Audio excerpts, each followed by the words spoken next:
नमस्कार, मैं प्रभात प्रियदर्शी आप सभी का मेरे YouTube चैनल प्रियदर्शी आई स्पीच पर स्वागत है। आज मैं फिर आप सभी के लिए जनरल साइंस का 5 क्वेश्चन लेकर के आया हूँ। फर्स्ट क्वेश्चन रहा कि विटामिन के संदर्भ में संबंध में सत्य कथन का चयन करें। सत्य कथन आपको खोजना है कौन सा है विटामिन के संबंध में, ठीक है। तो ये ऑप्शन है कि इसकी अवधारणा कैसिमर पंत ने प्रस्तुत की थी। सत्य है, इसकी अवधारणा कैसिमर पंत ने प्रस्तुत की। क्योंकि क्वेश्चन ये भी आता है कि विटामिन की खोज किसने किया, तो कैसिमर पंत ने किया, ठीक है। बी ऑप्शन है कि यह कार्बनिक यौगिक है, ऑर्गेनिक कंपाउंड है। सत्य है, ये क्या है, कार्बनिक यौगिक है, कार्बनिक यौगिक है, ठीक है। ये क्या है, कार्बनिक यौगिक है, सत्य है, ये कार्बनिक यौगिक है, ठीक है।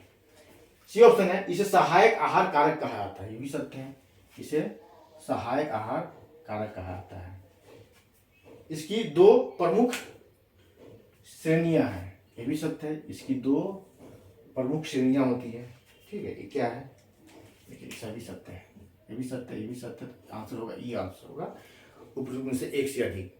तो ये इसकी दो श्रेणियां हैं, दो प्रमुख श्रेणियां। तो क्या है, एक जल में घुलनशील होता है और दूसरा वर्षा में घुलनशील होता है। तो जल में घुलनशील विटामिन होता है बी और सी, ठीक है। बी और सी विटामिन जो है जल में घुलनशील होता है। दो इसकी श्रेणियां हैं, ठीक है, दो इसकी श्रेणियां हैं, ठीक है।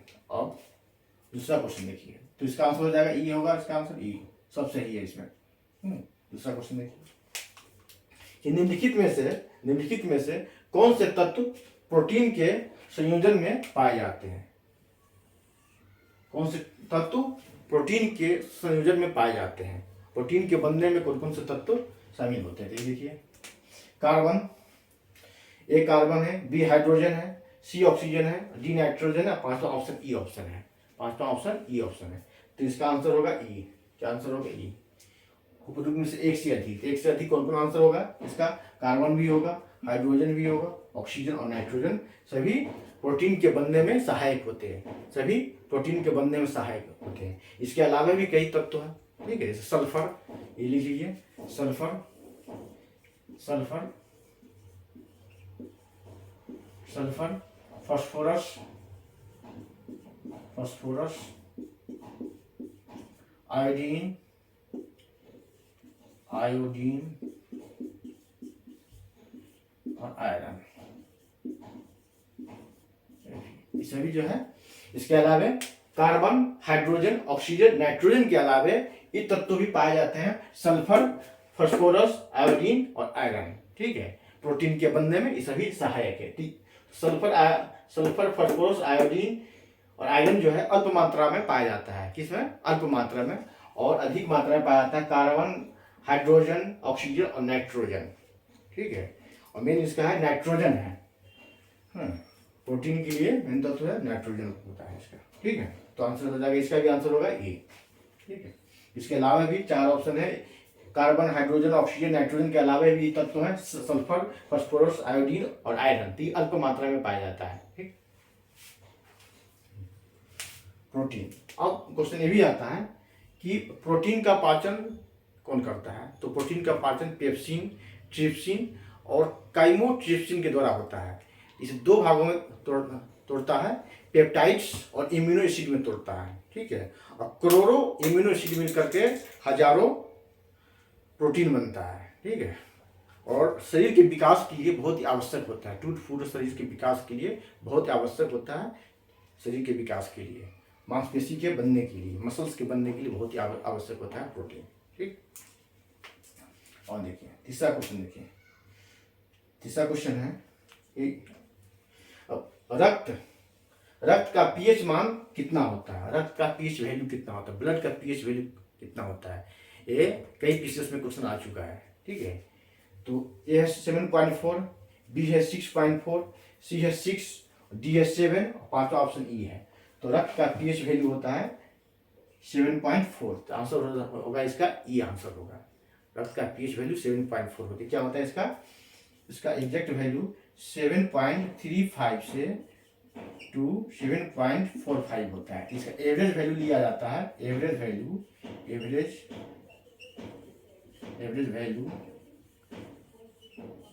वैल्यू होता है इसका 7.4। ठीक है, देख लीजिए। ब्लड का पीएच वैल्यू होता है 7.35 टू 7.45, लेकिन इसका एवरेज वैल्यू होता है 7.4। यही आता है इसका 7.4 ब्लड का पीएच वैल्यू है। और ये क्या है, बी ऑप्शन जो दिख रहा है मिल्क का पीएच वैल्यू है। ठीक है, एक ही क्वेश्चन में कई क्वेश्चन है, अलग से इसे आप याद करेंगे, अलग से क्वेश्चन में फ्रेमिंग करके दूंगा। हाँ, तो उससे अच्छा है कि एक ही क्वेश्चन में ऑप्शन के साथ कई क्वेश्चन बता दो। तो ये क्या है 6.4, ये मिल्क का है। किसका है, मिल्क। ठीक, 6 जो है यूरिन का है। किसका है, यूरिन का है। यूरिन मतलब मूत्र। ठीक है, ये जो है न्यूट्रल होता है। 7 जो है न्यूट्रल होता है, इसको उदासीन बोलते हैं। जिसका पीएच वैल्यू 7 होगा उदासीन होगा, न तो वो एसिडिक होगा न बेसिक होगा, ना इधर एसिडिक नॉर बेसिक। ठीक है, जिसका पीएच मान 7 होगा तो न एसिडिक होगा न बेसिक होगा। 7 से कम जो है, 7 से कम जो है, 7 से यहाँ देखिए 7 0 to 14 तक आता है इसका। 7 होता है न्यूट्रल होता है, 7 न्यूट्रल होता है। 7 से कम होगा तो एसिडिक नेचर का हो जाएगा, एसिडिक नेचर का होगा। और 7 से ज्यादा होगा तो ये बेसिक नेचर का होगा। ठीक है, बेसिक नेचर का होगा, क्षारीय गुण का होगा। ठीक है, 7 से कम होगा तो एसिडिक गुण का हो, एसिडिक नेचर का होगा, अम्लीय गुण का आता है। और आइए देखते हैं चौथा क्वेश्चन। देखिए कि मनुष्य के कान में कितनी हड्डियां होती है, मनुष्य के कान में कितनी हड्डियां होती है, ये भी क्वेश्चन आता है। ए ऑप्शन है 4, बी ऑप्शन है 10, सी ऑप्शन है 6, डी ऑप्शन है 8 और पांचवा ऑप्शन ई ऑप्शन है। तो इसका आंसर होगा सी। कितनी होती है, कान में कितनी हड्डियां होती है, 6 हड्डियां होती है। कि मनुष्य के कान में कितनी हड्डियां होती है, तो 6 हड्डियां होती है। इससे जुड़ा हुआ 2 क्वेश्चन और भी बनता है हड्डी से जुड़ा हुआ। क्योंकि सबसे छोटी हड्डी जो होती है कान में ही होती है, सबसे छोटी हड्डी कान में ही होती है, उसका नाम है एस्टिपीज। क्या नाम है, एस्टिपीज।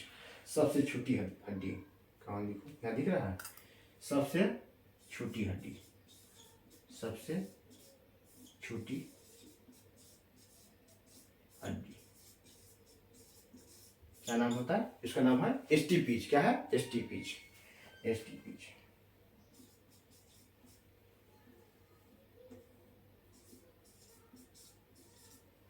एस्टिपीज सबसे बड़ी हड्डी फीमर का जांग में होती है। सबसे बड़ी हड्डी, सबसे बड़ी एंड सबसे बड़ी, सबसे बड़ी हड्डी किसमें होती है, फीमर बोलते हैं, फीमर। फीमर होती है किसमें होती है, जांग में। ठीक है, सबसे छोटी हड्डी एस्टिपीज जो कान में, और सबसे बड़ी हड्डी फीमर जांग में होती है। ठीक है, और कान में टोटल कितनी हड्डियां होती है, तो 6 हड्डियां होती हैं। कान में टोटल 6 हड्डियां होती है। और सबसे छोटी हड्डी भी कान में ही होती है, जिसका नाम है एस्टिपीज। और सबसे बड़ी हड्डी जांग में, फीमर। ठीक है, अब आइए पांचवा क्वेश्चन। कि सेल्सियस को फ़ारेनहाइट में कन्वर्ट करना, चेंज करना है। कल भी मैं इस तरह का एक क्वेश्चन दिया था, तो मैं बता रहा हूँ इसमें, इसे आप लोग लिख लिए होंगे। तो इस तरह के क्वेश्चन के लिए एक रिलेशन है ना। इस देखिए कि पहले ये देखिए कि सेल्सियस और फ़ारेनहाइट के बीच है ना, सेल्सियस और फ़ारेनहाइट के बीच है, केल्विन, रैंकिंग, र्यूमर सब के बीच रिलेशन है। तो ये कहा जा रहा है कि सेल्सियस 60 डिग्री सेल्सियस का मान फ़ारेनहाइट स्केल पर कितना होगा। तो कितना, तो एक रिलेशन है, ये देखिए सी सेल्सियस में सी 0 डिग्री, 100 डिग्री और 0 डिग्री। और एफ मतलब एफ क्या है कि किसके लिए है, फ़ारेनहाइट के लिए है, 32 डिग्री और 212, 212 और 32। ठीक है, यहाँ देखिए सेल्सियस स्केल पे जो है मेल्टिंग पॉइंट 0 डिग्री होता है, बॉइलिंग पॉइंट 100 डिग्री से होता है। फ़ारेनहाइट स्केल पे मेल्टिंग पॉइंट 32 डिग्री 32 डिग्री और बॉइलिंग पॉइंट 212 212, ठीक है। तो होता है, तो यही एक रिलेशन है, ठीक है। आप देखिए आगे ये क्या है, ये मेल्टिंग पॉइंट है सेल्सियस का, हाँ 100 डिग्री जो है बॉइलिंग पॉइंट है सेल्सियस का, और मेल्टिंग पॉइंट है 32 जो मेल्टिंग पॉइंट है फारेनहाइट स्केल पर, और 212 जो है ये बॉइलिंग पॉइंट है फारेनहाइट स्केल पे। इसको क्वथनांक कहते हैं, बॉइलिंग पॉइंट को क्वथनांक कहते हैं, मेल्टिंग पॉइंट को गलनांक कहते हैं। तो देखिए सी